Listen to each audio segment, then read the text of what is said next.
Hello. We're just gonna get into generally how to set up a story problem and how to translate just phrases that are written in plain English into math equations and what kind of words go with what types of math operations. There's a table on page 120 in section 2.5 of your book that I don't just want to rattle it all off because you already have it in the book for reference. So refer to it, look at it now and look at it when you're doing these problems. It just gives you a lot of like common English words and what they translate into when you're trying to set up a math problem. For example, if you see the word of in math, like 3 of 5, that probably means times. It probably means multiplied by. And per usually means divided by. Miles per gallon or miles per hour or something. Okay, so those are just some examples of kind of keywords that you see and say, oh, that tells me that I should do this. For example, you have a collection of 75 dimes and quarters. You have D dimes. How many quarters do you have?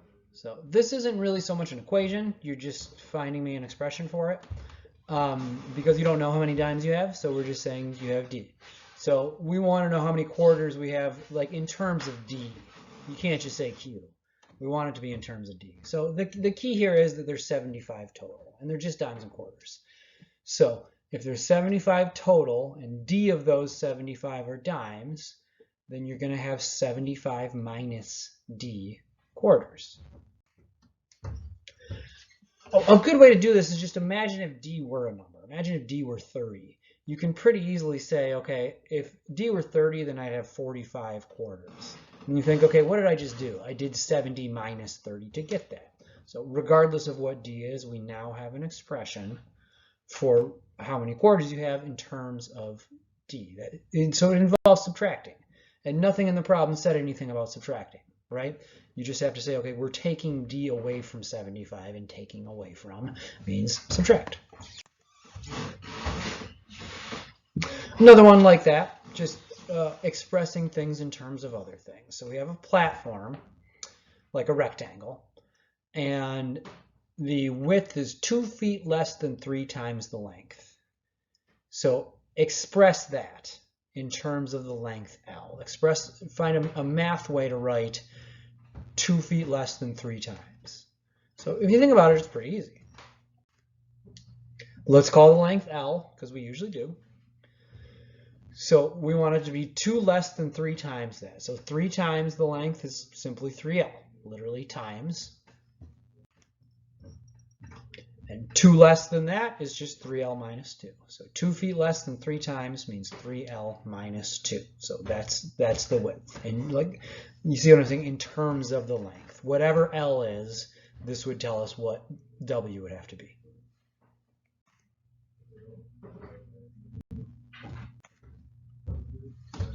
All right, so here comes like the important part. We want to be able to translate sentences not just into expressions, but we want to translate them into equations that we can then solve.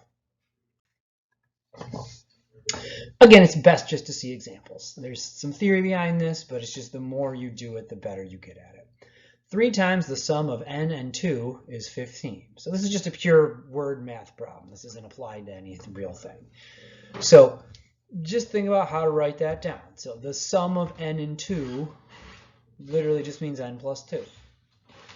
3 times the sum of n and 2 means 3 times n plus 2. But you need parentheses because it's 3 times n plus 2. So it's like first you add the 2 and then you multiply the 3. So the way you would write that in math is this. All right, so the other new word here is. Is in math is generally going to translate into an equal sign. So it's going to be 3 times n plus 2 in parentheses equals 15, right? So when you see the word is, that's another kind of keyword. And I didn't even ask you to solve this one. You could do it very easily. It's 3.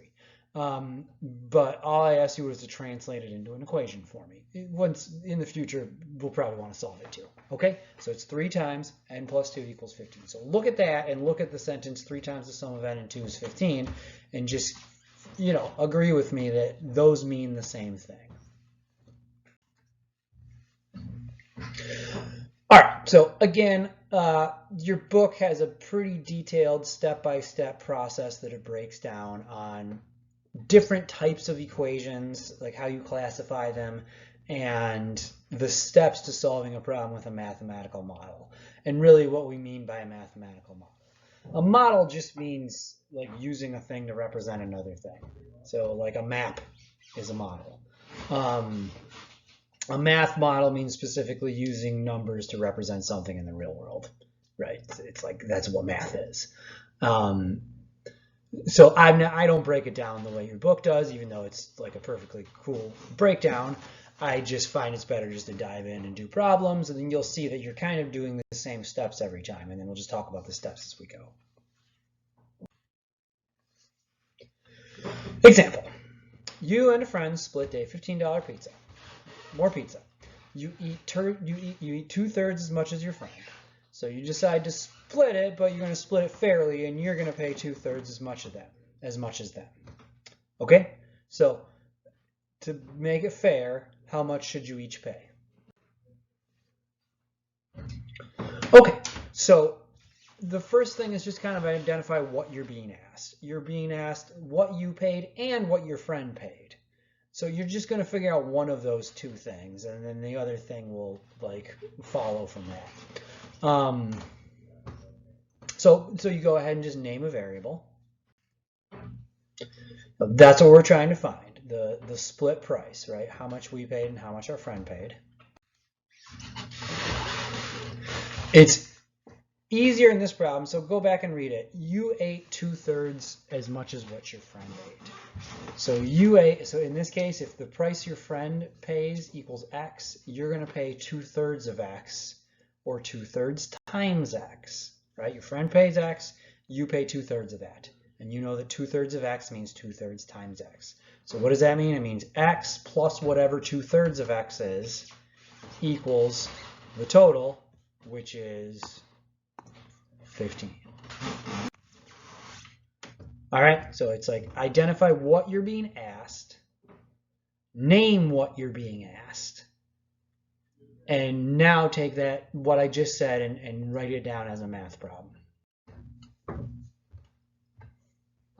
Okay, so, and then translate it into math. So I think it would be helpful at this point to literally, for you to write this sentence out, right? So X is the price your friend paid. Whatever X is plus 2/3 of whatever X is 15. X plus 2/3 of X is 15. And then translate that into this. X plus 2/3 times X equals 15. Okay, and now we're to the part where you know what to do, because now it's just a linear equation that you know how to solve. So you kind of forget about the fact that it's a story problem for now, and then go back into the end and say, okay, what did I just figure out? And now I got to write that down. So the first thing I'm going to do here is clear the denominators. You don't have to, but I like to do it. So the only fraction I see here is that 2/3. So if I take the entire equation, both sides, and multiply by 3, I will no longer have a fraction. I like this way of doing it. I think this is the way to do it, because then you never have to add fractions. So multiply the left-hand side by 3 in order to get rid of that denominator. And obviously you have to do the right-hand side as well. So we have 3x plus, okay, 2/3 times 3 is just 2, equals 3 times 15, which is 45. Right, and now you can just do, okay, combine like terms. 3x plus 2x is 5x. 5x is 45. 45 divided by 5 is 9. So you're going to multiply both sides by 1/5. Like that, or divide them by 5. You should kind of be getting to the point where you can jump right from here to here, and that's fine. You don't have to make a little sidebar and do 45 divided by 5. That's okay. That I'll assume that you know that 45 divided by 5 is 9. Okay, so we're not done.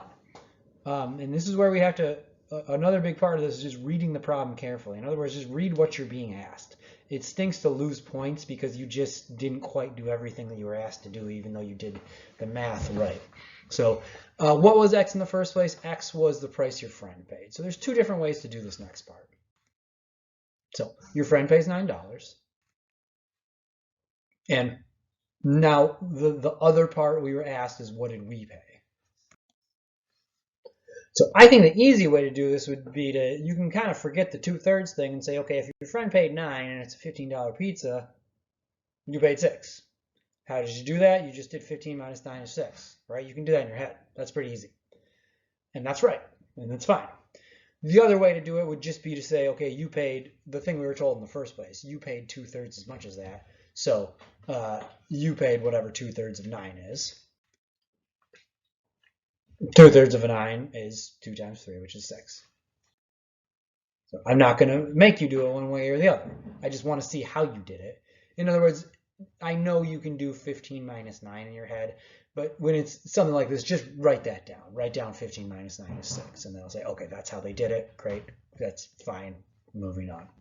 Okay, so your friend paid $9 and you paid $6.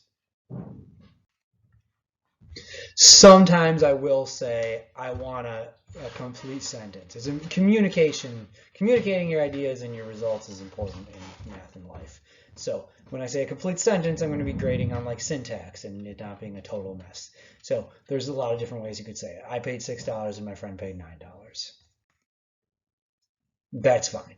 Okay, so just any reasonable way you could say that, and what the complete sentence, that has periods and stuff in it.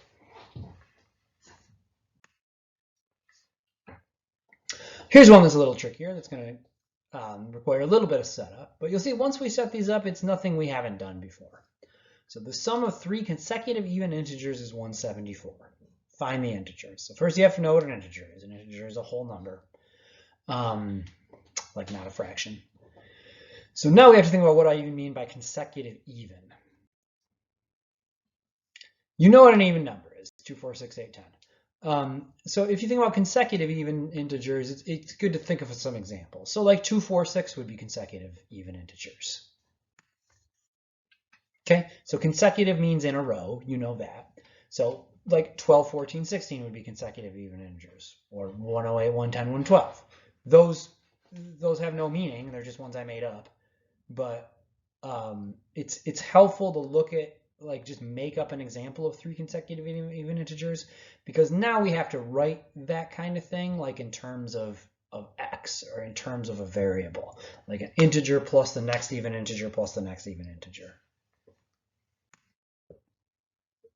And that's the key, is that even integers are separated by 2. So for any, it's not a pair, it's a triple. For any triple of even integers, of consecutive even integers you could come up with, the first one is, let's call n.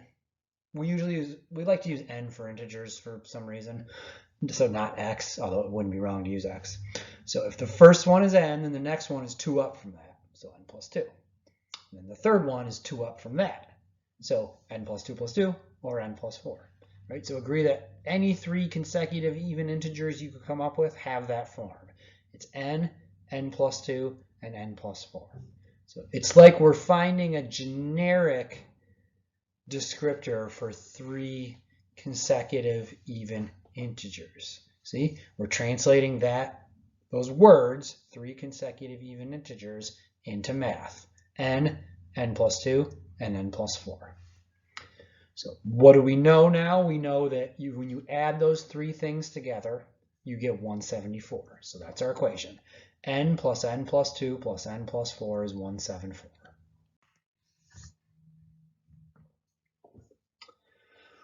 Okay, and now once again, it's a linear equation. So I don't need those parentheses. I just put them in just so you kind of know what you're looking at. So just clean up, distribute, get rid of parentheses, combine like terms. You know how to do this part. So once you group stuff together, you're going to get 3 n's, because you're going to get an n plus n plus n, and then you have a 2 and a 4 on that side as well. N plus n plus n plus 2 plus 4 equals 174. So that turns into 3n plus 6. Subtract 6 from both sides, so you're going to get 3n equals 168. Multiply both sides by 1/3. So you get n equals whatever 168 over 3 is.